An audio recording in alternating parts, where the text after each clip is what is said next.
Yes. Assalamu alaikum. Dear students of class 10, how are you? It is my expectation that you are all fine and okay with your family members by the grace of Almighty Allah. Actually, you are all spending anxious time at this moment, and you have been very much worried, spending so many days in idleness, not coming to school, not meeting your friends, not seeing your teachers. But one day, the day of sufferings will be over. We will be able to come to school again. We will meet each other. The school will reopen again, and normal situation will prevail all over Bangladesh one day, we can expect. Dear students, আজকে আমরা তোমাদের English দ্বিতীয় পত্রের একটি বিষয় changing sentence নিয়ে আলোচনা করব। তার আগে একটু বলে রাখি, তোমাদের ইতিমধ্যে একটি পরীক্ষা তোমরা মিস করেছো। যদি পরীক্ষাটি হতো, you would have been very much benefited. ইল্লাক আমরা পরীক্ষাটা নিতে পারিনি। তো সামনে আমাদের টেস্ট পরীক্ষা। Our test exam will be held on 3rd October and it is scheduled. আশা করি পরীক্ষা হবে, তোমরা সেই প্রস্তুতি নিবে। তোমাদের জন্য আজকে এই অনলাইন ক্লাসে তোমাদেরকে স্বাগত। তো আমরা কতগুলো বাক্য ইতিমধ্যে লিখে রেখেছি, তোমরাও এগুলো খাতায় লিখবে। আমার প্রশ্নটা বরিশাল বোর্ড 2020, তোমাদের কাছে এই বই বা এই প্রশ্ন এখন মধ্যে পৌঁছেনি, নতুন, তোমরা লিখে রাখবে। আর এর আলোচনা, বিস্তারিত কথা, উত্তরগুলো আমি বোর্ডে লিখব, তবে তোমাদেরকে বারবার শোনাবো যেন তোমরা বাসায় লিখতে পারো। এই লিখতে পারাটাই তুমি শুনছো কি না এটা প্রমাণ করে। সঙ্গে সঙ্গে কপি করা কোনো শিক্ষা না, তুমি পরে কপি করতে পারো, এটাই তোমার শিক্ষা। তাহলে আমরা খুব মনোযোগ দিয়ে আমরা বাক্যগুলো শুনবো। তবে এখানে আমরা বেশি বাক্য লিখিনি, 10টা বাক্যের ভিতরে আমি 7টা বাক্য লিখেছি। তোমরা পর্যায়ক্রমে এগুলো দেখো। প্রথম বাক্য, man is the maker of his own fortune. খুব সহজ একটা বাক্য, আমরা এর অর্থও বুঝি। মানুষ তার ভাগ্যের নির্মাতা। Man is the maker of his own fortune. আমাদের করতে রয়েছে প্রশ্নবোধক, ইন্টারোগেটিভ, নাকি ইন্টারোগেটিভ। আমি সংক্ষেপে দেখছি আইএনটি, এটা ইন্টারোগেটিভ বুঝতে হবে। প্রশ্ন করতে হলে কী করতে হবে? আমরা একটু নিয়মকানুন জানি ইতিমধ্যে, আবার সময় স্মরণ করে দিই। বাক্যটা যদি অ্যাফার্মেটিভ হয় তাহলে আমরা উত্তরটা করবো ইন্টারোগেটিভ নেগেটিভ। ইন্টারোগেটিভ করলে ইন্টারোগেটিভ নেগেটিভ করবো অর্থ ঠিক রাখার জন্য। আগে বলা হয়েছে চেঞ্জ দ্য সেন্টেন্স। আসলে চেঞ্জিং সেন্টেন্স মানে কি? আমরা সেন্টেন্স চেঞ্জ করবো, ধরনটা পাল্টাবো, কিন্তু অর্থ বদলাতে পারবো না। মানুষ মরণশীল, আমরা বলতে পারি না মানুষ মরণশীল না, তা বলতে পারবো না। আমরা বলবো মানুষ অমরণশীল নয়, অর্থ ঠিক রাখবো। আমি বাক্য ঘুরেই বলবো, কিন্তু অর্থ যেন পরিবর্তন না হয়। প্রথম বাক্য তোমরা অনেকে এখন পারো, কিন্তু আমি কিছুই বলিনি, কিন্তু তোমরা আপনি পারো। তারপর আমি সবার জন্য, আমাদের ভালো মন্দ সব ছাত্রদের ক্লাসে থাকে, সবার জন্যই প্রথম বাক্যটা সহজ বাক্য। এটা বোর্ডেই আছে, আমি আর লিখি নেই। Man is the maker of his own fortune. এখানকার সাবজেক্টের পর ভার্বটা কি? ইজ। আমি যখন প্রশ্ন করব, এই ইজেরই সহায়তা নিব। যদি ইজ না থাকতো, অন্য কোনো ভার্ব থাকতো, অ্যামিজার বাদ দিয়ে অন্য ভার্ব থাকলে আমরা do, does, do not, does not এগুলোর সাহায্য দিতাম। সেই নিয়মকানুন তোমরা তো কিছু জানো। তাহলে আমরা কী করবো? এই ইজ ভার্বটা সাবজেক্টের সামনে বা আগে নিয়ে নিই। তবে অর্থ ঠিক রাখার জন্য একটা আমরা নট দেব। তবে নটটা কী হবে? শর্ট ফর্ম হবে, ইজ নট না, এজেন্ট। কী হবে? এজেন্ট। তখন আইটা বড় হবে, ক্যাপিটাল লেটার হবে, ম্যানটা আবার ছোটো হবে। এগুলো তোমাদের শুদ্ধ করে লিখতে হবে। আমরা অনেকে ভুল করি, এখানে ইজ আগে আনি, আবার নটও দেই, কিন্তু আবার এখানে ইজটা দিয়ে রাখি। এই ভুলটা আমি অনেক ছাত্রের কাছে পেয়েছি। তো আমরা এমন করবো না, ইজ যেন বাক্যে একবারই থাকে। উত্তরটা কী হলো? Agent man the maker of his own person.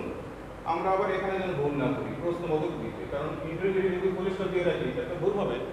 তাহলে এই উত্তরটি আমি আর একবার শুনাই, তোমরা পরবর্তীতে লিখে নেবা। এই মুহূর্তে লেখার দরকার নাই, পরবর্তীতে লিখবা। তাহলে তুমি শুনতে পেরেছো, বুঝতে পেরেছো, সেটা প্রমাণিত হবে। তাহলে আমরা তাহলে কি পাইলাম, ইজ আগে দেবো, একটা নট দেবো শর্ট ফর্মে, এজেন্ট। এজেন্ট এজেন্ট লেখা তোমরা সবাই পারবা, একটা লোক চিহ্ন দেবা আর ওটা দেবা না।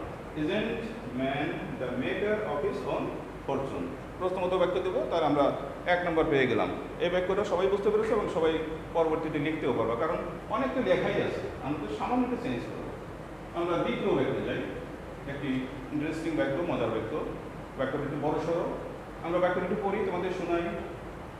If he makes proper use of his time, যদি সে তার সময়ের সদ্ব্যবহার করে। যেমন তোমরা এখন বাড়িতে অলস সময় কাটাচ্ছিস, অলস কাটালে হবে না, সময়ের সদ্ব্যবহার করতে হবে, সময়কে অনার করতে হবে। সময় অনেক মূল্যবান, যে সময় চলে যায় আর আসে না, সুতরাং আমাদের সবাইকে সময়ের সদ্ব্যবহার করতে হবে। যদি সে সময়ের সদ্ব্যবহার করে, সে নিশ্চিত প্রসপার ইন লাইফ, সে জীবনে উন্নতি করবে। তোমরাও উন্নতি করবে নিশ্চয়ই সময়ের মূল্য দিলে। এখানে প্রথম যে ক্লজটা দেখো, ইফ কনজাংশন। আমরা এখানে তোমাদের শিক্ষা দিয়েছি, অনেক শিক্ষা দিয়েছি, যে কনজাংশন যুক্ত ক্লজকে আমরা সাবঅর্ডিনেট ক্লজ বলি, অর্থাৎ অধীনস্থ বাক্যাংশ। এটাকে আমরা ডিপেন্ডেন্ট ক্লজও বলি, অর্থাৎ সে পরাধীন, সে একাকী অর্থ প্রকাশ করতে পারে না। আমি যদি বলি if he makes proper use of his time, এখানে যে পরিষ্কার দেই, বাক্যটা অর্থ প্রকাশ করলো না, আরও একটা অংশ সে চায়, অর্থাৎ সে অর্থ প্রকাশ করতেছে না। যে বাক্যাংশ একাকী অর্থ প্রকাশ করতে পারে না এবং সেখানে কনজাংশন থাকে, সেটা সাবঅর্ডিনেট ক্লজ, বাকিটা প্রিন্সিপাল ক্লজ। ক্লজ শব্দের অর্থ হলো বাক্যাংশ, part of a larger sentence, বিশাল বাক্যের একটি অংশকে আমরা ক্লজ বলি। তাহলে আমরা সাবঅর্ডিনেট ক্লজ চিনলাম, প্রিন্সিপাল ক্লজ চিনলাম। প্রিন্সিপাল ক্লজ একাকী অর্থ প্রকাশ করতে পারে। আমি যদি সাবঅর্ডিনেট ক্লজটা মুছে ফেলি, যদি বলি হি is sure to prosper in life, বাক্য হয়ে গেছে, অ্যাসার্টিভ সেন্টেন্স হয়ে গেছে, তো সে নিশ্চয়ই জীবন উন্নতি করবে। এখন এখানে আমরা দুটো ক্লজ পেলাম, কনজাংশন পেলাম, বাক্যটা কমপ্লেক্স সেন্টেন্স। তোমরা কমপ্লেক্স সেন্টেন্সের বৈশিষ্ট্য ইতিমধ্যে জেনেছো, ক্লাস 9-এ ক্লাস করেছো, 8-এ 10-এ করেছো, অনেক ক্লাস পেয়েছো। আমরা বাক্যটা চিনলাম, কিন্তু আমাদের পড়তে বলা হয়েছে সিম্পল, সহজ সরল ভাষায় এই বাক্যটা প্রকাশ করবা। সিম্পল সেন্টেন্সের বৈশিষ্ট্য কি? সিম্পল সেন্টেন্সের বৈশিষ্ট্য হলো, আমাদের একটা টার্গেট থাকবে সিম্পল সেন্টেন্স কীভাবে করে। সিম্পল সেন্টেন্সে কোনো কনজাংশন থাকবে না, আর সাবজেক্ট থাকবে একটি, অর্থাৎ দুইবার হি আছে, আমরা একটা হি দেব। আর কি করব, একটা ফাইনিট ভার্ব বা সমাপিকা ক্রিয়া, অর্থাৎ মূল ভার্ব থাকবে একটা। উদাহরণ দিই, I go to school, I eat rice, সব সিম্পল সেন্টেন্স, একটি সাবজেক্ট, একটি ভার্ব, একটি ফাইনিট ভার্ব। সুতরাং সিম্পল সেন্টেন্স আমরা সারাদিন বলি, অত ভয় নেই যে সিম্পল সেন্টেন্স কি। এই ব্যাপারটা একটু বড়, কিন্তু এটাকে আমরা সিম্পল করতে পারবো, চেষ্টা করলেই পারবো। প্রথমেই তোমরা কী করবা, প্রথমে তোমরা প্রিন্সিপাল ক্লজটা দেখবা। প্রিন্সিপাল ক্লজ আমরা আগে কিন্তু দেখাই দিলাম যে হি is sure to prosper in life. আমরা প্রিন্সিপাল ক্লজের কোনো টাচই করবো না, স্পর্শ করবো না, ওই অংশটা হুবহু থাকবে, কোনো পরিবর্তন নেই। তাহলে অর্ধেক ঠিক, আর অর্ধেকের ভিতরে আমরা পরিবর্তন আনবো, অর্ধেকের ভিতরে পরিবর্তন আনবো। কীভাবে আনবো, নিয়ম কি? দেখো তোমরা এখানে একটা হি আছে, এখানে একটা হি আছে, কয়টা সাবজেক্ট হলো? দুটো, দুই ক্লজে দুই সাবজেক্ট, আমরা একটা ভ্যানিশ করে দেবো। তো কোনটা ভ্যানিশ করে দেবো? এই তুমি বুঝতে পেরেছো, ওই অংশ যেহেতু বাদ যাবে না, তাহলে এই অংশে হি থাকবে, তো হি উঠাই দিলাম। আর কি বলছি, একটি টেন্স থাকবে, টেন্স তো এখানে আছে, একটি tense is, present indefinite tense, তো এখানে আর মেক্স প্রেজেন্ট ইনডিফিনিট টেন্স থাকতে পারবে না। তাহলে আমরা মেক্সটাকে কি করবো, এটাকে আমরা নন ফাইনিট করবো, অর্থাৎ এটা টেন্স রাখবো না। মেক্স তো প্রেজেন্ট ইনডিফিনিট টেন্স, এটাকে নন ফাইনিট করা হয় কি, মেকিং। মেডও করা যাবে না, মেড করলে পাস্ট টেন্স হয়ে যাবে। তাহলে মেড করবো না, মেক্স করবো না, মেক করবো না, আমরা করবো মেকিং। নিয়ম হলো, নিয়মটা কি, কত সুন্দর নিয়ম দেখো। ইফ যদি কনজাংশন থাকে, আমরা ইফ কনজাংশনের বলতে একটা প্রিপোজিশন বাই দেবো, এটা একটা আইন, রুল, রুলটা মানতে হবে। বাই দেবো, বাই কিন্তু প্রিপোজিশন, আর ইফ হচ্ছে কনজাংশন, কনজাংশনের পরে সাবজেক্ট বসে, আর প্রিপোজিশনের পরে নন ফাইনিট ভার্ব বসে। তাহলে আমরা উত্তরটা কি দেবো, বাই। কি দেবো না, বাই মেক্স দেবো না, making. By making proper use of his time. আমরা কি চেঞ্জ করলাম, তোমরা খেয়াল করছো নিশ্চয়ই, পরবর্তীতে আমরা লিখতে পারবো। বাই, ইফের বলতে বাই দেওয়া, কি দেবাই না, কারণ একটা সাবজেক্ট বাকি হয়ে যাবে। By making proper use of his time he is sure to prosper in life. যথাযথ সময় ব্যবহারের দ্বারা বা মাধ্যমে সে নিশ্চয়ই জীবন উন্নতি করবে। আমরা সিম্পল সেন্টেন্সের বাংলা অর্থটাও জানলাম, আর কমপ্লেক্সের অর্থ আমরা আগে বলেছি। আমরা মনে হয় তোমরা নিশ্চয়ই বুঝতে পেরেছো এবং লিখতেও পারবো, বাসায় করতেও পারবা। এখন তোমরা ইচ্ছে করলে এখনই করতে পারবা যে ইকে বলতে বাই বসে কি দেবো না, আর মেক্স থেকে মেকিং করবো, তাইলে সোজা হয়ে গেল। বিশাল বাক্য মনে হয়েছিল যে কি যেন অনেক কঠিন, আমরা পারবো না, শুরু করে গেছি। By making proper use of his time he is sure to prosper in life. নিশ্চয়ই বাক্যটা তোমরা বুঝতে পেরেছো। পরবর্তী বাক্যটা দেখি, the person doing otherwise is sure to repent later. এর অর্থটা বাক্যটা সিম্পল সেন্টেন্স, এখানে কোনো কনজাংশন নেই, একটি সাবজেক্ট আছে দ্য পার্সন, একটি ফাইনিট ভার্ব ইজ, এই পার্সনের সাথে ইজের সম্পর্ক। The person is sure to repent letter, একজন ব্যক্তি পরবর্তীতে নিশ্চয়ই এটা ভোগবে। তো কি জন্য ভোগবে, এর আগে অন্য বাক্য ছিল, এই বাক্যগুলো আমরা লিখিনি। এই ব্যক্তির অর্থ এরকম যে এর অন্যথা করবে, অর্থাৎ সময় যে সদ্ব্যবহার করবে না সে নিশ্চয়ই পরবর্তীতে ভুগবে। বাক্যটা আমরা সিম্পল সেন্টেন্স, আমরা এখানে একটা ফাইনাল ভার্ব আছে ইজ, আর মূল সাবজেক্ট হলো পার্সন, পার্সনের সাথে ইজের এগ্রিমেন্ট, পার্সনের সাথে ইজি বসে, আর ডুইংটাকে আমরা কি বলি, নন ফাইনাইট ভার্ব, অসমাপিকা ক্রিয়া। অর্থাৎ অন্যথা যে অন্য কাজ যেটা আমি সময় সদ্ব্যবহার করবে না, তো এই ডুইংটা নন ফাইনাইট, আমরা যখন এটাকে কমপ্লেক্স করব তখন তোমাকে দুটো ফাইনাইট ভার্ব আনতে হবে, দুটো টেন্স হতে হবে, একটি সাবঅর্ডিনেট ক্লজ, একটা প্রিন্সিপাল ক্লজ হতে হবে। এখন তো ক্লজ আছে মাত্র একটি, আমরা এখন কিভাবে ক্লজ আনবো সেটা একটু দেখি। The person is sure to repent letter, এটা হচ্ছে তোমার প্রিন্সিপাল ক্লজ, এটার সাথে এগ্রিমেন্ট। এখন আমাদের একটা সাবঅর্ডিনেট ক্লজ লাগবে। আমরা তো জানি কনজাংশন যুক্ত ক্লজ কি সাবঅর্ডিনেট ক্লজ বলে, কারণ ওই ক্লজটি পুরো অর্থ প্রকাশ করে না, ও অন্য বাক্যের ভিতরে অংশগ্রহণ করে, ও পরজীবী হিসেবে থাকে, প্রিন্সিপাল ক্লজের উপর সে ডিপেন্ডেন্ট। তাহলে আমরা একটা ক্লজ করি, খুব সহজ, দ্য পারসন, এরপরে তুমি একটা রিলেটিভ প্রোনাউন যেটাকে আমরা কনজাংশন করি। পারসনের বদলে আমরা কি ব্যবহার করবো, ওয়েন করবো, ওয়ার করবো, হু করবো, তোমরা নিশ্চয়ই বুঝতে পারতেছো কোনটা করবো। পারসনের পরিবর্তে তো হু করে, তাহলে আমরা কনজাংশন দিয়ে দিই হু। আর আগেই বলছি একই টেন্স হবে দুই জায়গায়, এখানে আছে ইজ প্রেজেন্ট টেন্স আর এখানে হবে একটা প্রেজেন্ট টেন্স। তাহলে আমরা পারসন তো থার্ড পারসন সিঙ্গুলার নাম্বার, তাহলে ভার্বের সাথে আমরা এস বি ইউজ করবো এবং প্রেজেন্টে ইনডিফিনিট টেন্স হবে, তাহলে আমরা এখানে ডাজ ব্যবহার করবো। অনেক সহজ। তাহলে ডুইংকে আমরা শুধু দুইটা ওয়ার্ড দিব, who does otherwise. Who does otherwise এটা সাবঅর্ডিনেট ক্লজ, সাবঅর্ডিনেট ক্লজ তো সবাই মিলে থাকে principal clause. The person is sure to repent later, পরবর্তীতে সে খুশি হয়েছে। আমার মনে হয় তোমরা বাক্যটা বুঝতে পেরেছো। আমরা কি চেঞ্জ করলাম, শুধু এই পার্সনের পরেই একটা হু দিলাম, হু এর পরে ডু দেবো না, ডাজ দেবো, কারণ এই person third person singular number, এর সাথে এই ভার্বের এগ্রিমেন্ট, এই পার্সনের সাথে এই ভার্বের এগ্রিমেন্ট, মানে এর সাথে মিল, সম্মিলন। তাহলে আমরা উত্তরটা পেয়ে গেলাম এবং দুটো ক্লজ পেয়ে গেলাম, প্রিন্সিপাল ক্লজ এবং সাবঅর্ডিনেট ক্লজ, অতএব একটি কমপ্লেক্স সেন্টেন্স পেয়ে গেল। এবং আমরা এখন ইচ্ছা করলে মুখেও বলতে পারবো, অনেকে করতেও পারবো। পরবর্তী তোমরা ভিডিওটি পজ করে বারবার শুনবে এবং লিখে নেবে, খাতায় লিখবে, খাতায় লেখাই মানে করা।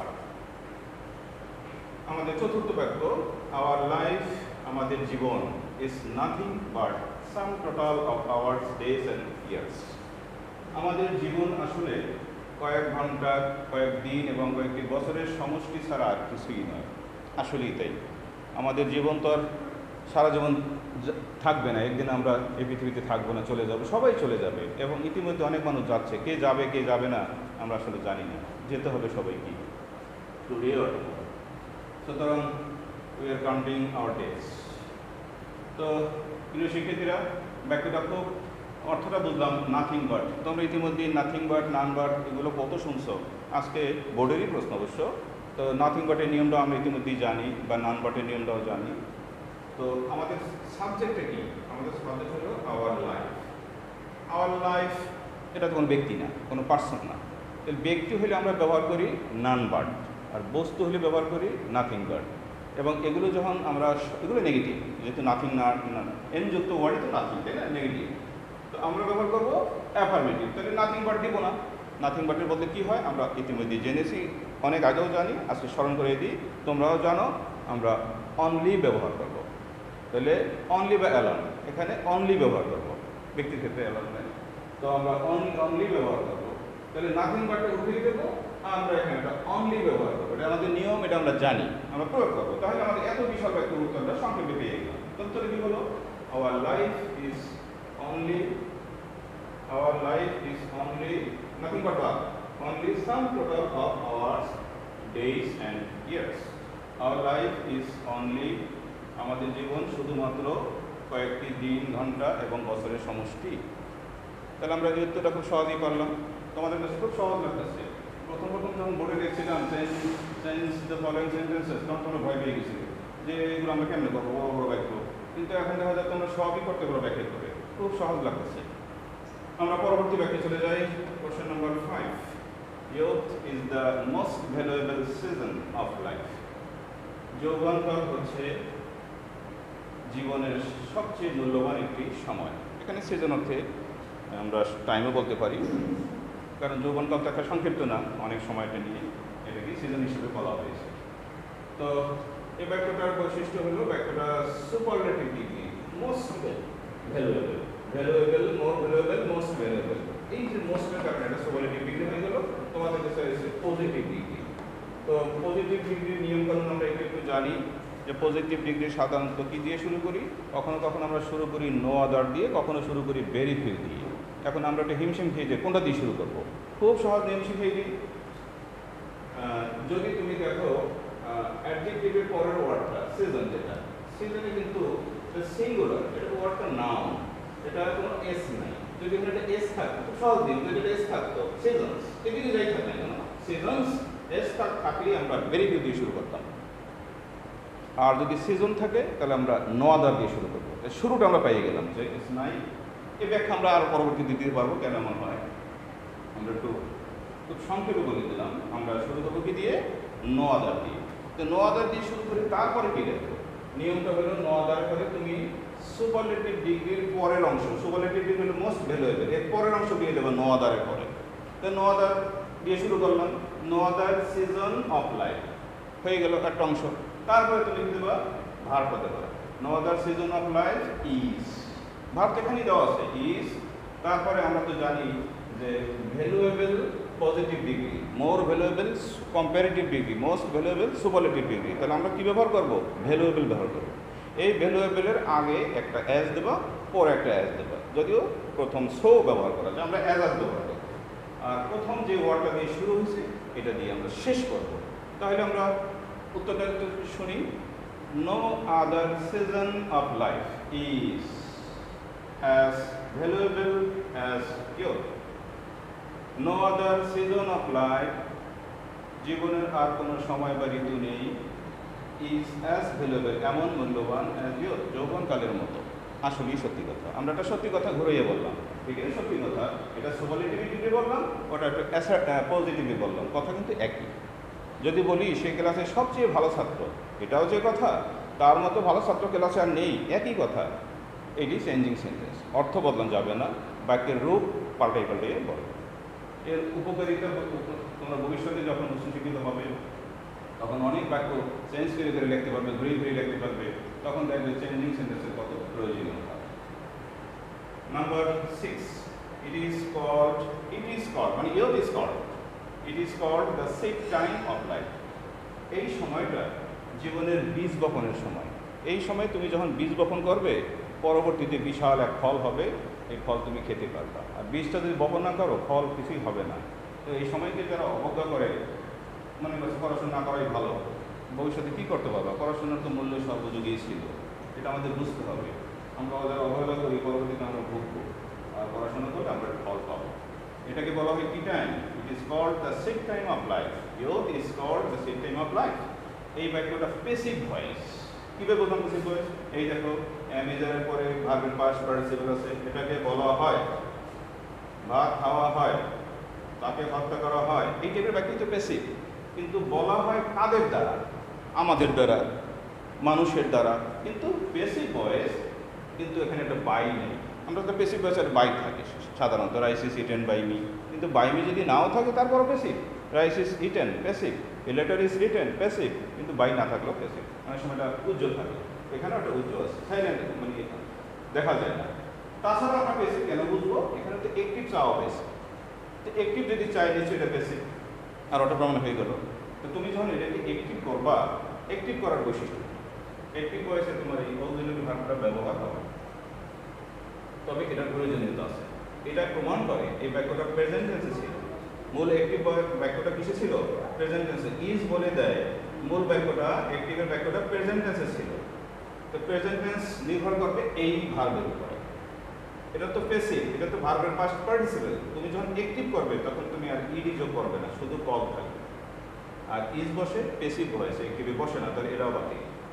আর ওই যে মনে মনে বলছিলাম বাই আস অথবা বাই পিপল, আমাদের দ্বারা বলা হয়, জনগণ দ্বারা বলা হয়, ওই বাই পিপল মনে মনে তুমি লিখবে, ওইটাই তুমি এখন সাবজেক্ট হিসেবে আনবে। পিপল, পিপল সাবজেক্ট, সাবজেক্টের পরে কী বসে? সাবজেক্টের পরে তো আমরা জানি ভার্ব বসে। আমি আগেই বলছি এই অক্সিলারি ভার্বটা আমরা এখন দেবো না, এখন আমরা দেবো কল। তো পিপল কল পেয়ে গেলাম, সাবজেক্ট ভার্ব অবজেক্ট, অবজেক্ট হলো ইট। তাহলে পিপল কল ইট, লোকে বলে এটাকে। পিপল কল ইয়থ, কি বলে? The seed time of life, জীবনের বীজ বপনের সময়, শ্রেষ্ঠ সময়। People call it the seed time of life, অথবা we call it the seed time of life. It মানে ইয়থ। তোমরা এই বাক্যটা খুব সহজ লাগছে, বুঝতে পেরেছো? পরবর্তীতে তোমরা লিখে নেবে, আজকেই তোমরা লিখে নেবে, লিখে বারবার দেখবে যে আমরা যখন পড়তেই পারি, তাহলে আমরা শিখে ফেলেছি, অত ভয় নেই। আমরা শেষের বাক্য একটু একটু কঠিন করা একটা বাক্য, এটা কম্পাউন্ড সেন্টেন্স, এটাকে আমরা সিম্পল শিখবো, এটা আমাদের ভালো লাগবে, আমরা খুব মনোযোগী হই, ধৈর্য ধরি, তাহলে আমরা বুঝবো। আর তোমরা তো জানো, এটা বারবার দেখার সুযোগ আছে, তোমাদের দেখতে পারবে। In youth mind is soft, যৌবনকালে মনটা থাকে খুব নরম, কোমল থাকে। And it can be shaped easily, এটাকে যে কোনো রূপ সহজে দেওয়া যায়। তুমি যদি বলো আমি ডাক্তার হব, তুমি এই রূপ দিয়ে ফেলেছো, মেধাটাতে থাকতে হবে, তাহলে তুমি এখনই এই রূপটা দিতে পারো, আমি ডাক্তার যেহেতু হবো তো আমার পড়াশোনা করতে হবে, বা আমি এটা হব বা এটা হব না, এটা এই সময় দিতে হয়। হ্যাঁ, তুমি এখন যেটা চিন্তা করবে এটি ভবিষ্যতে হবে। এইম ইন লাইফটা কথা আছে, জীবনের উদ্দেশ্য থাকতে হয়, এম ছাড়া তো হয় না। তারপর আমরা এমলেসলি অনেকে এগিয়ে যাই, কিন্তু এম থাকতে হয়। তো in youth mind is soft and it can be shaped easily. তো এই বাক্যটা কি সেন্টেন্স দেখো, মাইন্ড ইজ সফট, এটি একটি ক্লজ, এটি ইচ্ছে করলে আমি পরিষ্কার দিয়ে দিতে পারতাম, থামিয়ে দিতে পারতাম, বাক্য হয়ে গেছে। আবার ইট, ইট মানে ওই মাইন্ডের প্রণাম, mind can be shaped easily. তো আমরা একটা প্রণাম দিয়েছি, মাইন্ডের প্রণাম হলো ইট, আর কনজাংশন আছে অ্যান্ড। আমরা নিয়মটা কি শিখেছি, পূর্বে কি নিয়মটা শিখেছি, যে অ্যান্ড অর বাট এই সমস্ত কনজাংশন যখন থাকে এবং দুইটা ক্লজই স্বাধীন ক্লজ, প্রিন্সিপাল ক্লজ বা ইন্ডিপেন্ডেন্ট ক্লজ, তো দুটো এরকম ক্লজ একটা একটার উপর নির্ভরশীল নয়, এবং অ্যান্ড অর বাট দ্বারা যখন যুক্ত হয় এগুলোকে আমরা কম্পাউন্ড বা যৌগিক বাক্য বলি। দুটো বাক্যকে যোগ করা হয়, যোগ থেকে যৌগিক। Do or die, read or fail, এগুলো কম্পাউন্ড সেন্টেন্স। আমরা এই বাক্যটাকে এখন সিম্পল করবো, আমরা নিয়মটা একটু শিখি, একটু জানার চেষ্টা করি। তোমরা সবাই দেখো, সিম্পল সেন্টেন্সের বৈশিষ্ট্য যে একটি সাবজেক্ট, একটি ফাইনিট ভার্ব থাকবে, আর কনজাংশন থাকবে না। সিম্পল সেন্টেন্সে কোনো কনজাংশন থাকবে না। আমরা অ্যান্ড দিব না, এটা বাদ দিই, অ্যান্ড দিব না। আর মাইন্ড, তারই প্রোনাউন হলো ইট। আমরা নাউন রাখবো, প্রোনাউন রাখবো না, নাউন রাখবো, প্রোনাউন রাখবো না, ইট বাকি হয়ে যাবে। আবার দেখো, আমরা অ্যান্ড দিব না, ইট দিব না, দুটো বাতিল করলাম। আর সিম্পল সেন্টেন্সে থাকবে কি, একটি টেন্স থাকবে। তো এখানে আছে ক্যান বি, অর্থাৎ mind can be shaped easily, এই মাইন্ডের সাথে এটা সম্পর্ক আছে। আর এখানে যে ইজ আছে, এটা ফাইনিট ভার্ব, এটা প্রেজেন্ট ইনডিফিনিট টেন্স, এটাকে আমরা নন ফাইনিট করব। তো মাইন্ডের নন ফাইনিট কিভাবে করবা, তোমরা এই ইজের সাথে আইন যোগ করবা। ইজের সাথে আইএনজি যোগ করলে তো আর ইজিং হবে না, হবে বিং। এটা আবার জানতে হবে, বিং। তাহলে অ্যামেজনের সাথে আইএনজি যোগ করলে কী হয়? বিং। বিং মানে হওয়াতে। তো আমরা একটু উত্তরটা করি কীভাবে হলো। অ্যান্ড থাকবে না, এটা নাম ফাইনাল করবো। তো মাইন্ড বিং সফট, মন কোমল হওয়ায় বা হওয়াতে ক্যান বি শেপ ইজিলি, ইট থাকবে না। তাহলে mind can B shape easily, এটার সাথে এটা এগ্রিমেন্ট হলো, আর এটা নন ফাইনাল হয়ে গেল বিং সফট। উত্তরটা কি হলো? In your mind being soft. And থাকবে না, ইট থাকবে না, তাহলে একটা সাবজেক্ট থাকবে। এবং এই মাইন্ডের সাথে কেন সম্পর্ক? Mind can B shape easily. এখন আমরা এটার কোনো বিকল্প কোনো একটা উত্তর দিতে পারি কিনা, আমরা ইটটাকে পুরো ভ্যানিশ করে দিয়েও আমরা একটা সহজ সিম্পল সেন্টেন্স করতে পারি। তবে ইট থাকবে না, অ্যান্ড থাকবে না। অ্যান্ড কম্পাউন্ড সেন্টেন্সের বৈশিষ্ট্য কনজাংশন, এটা থাকবে না।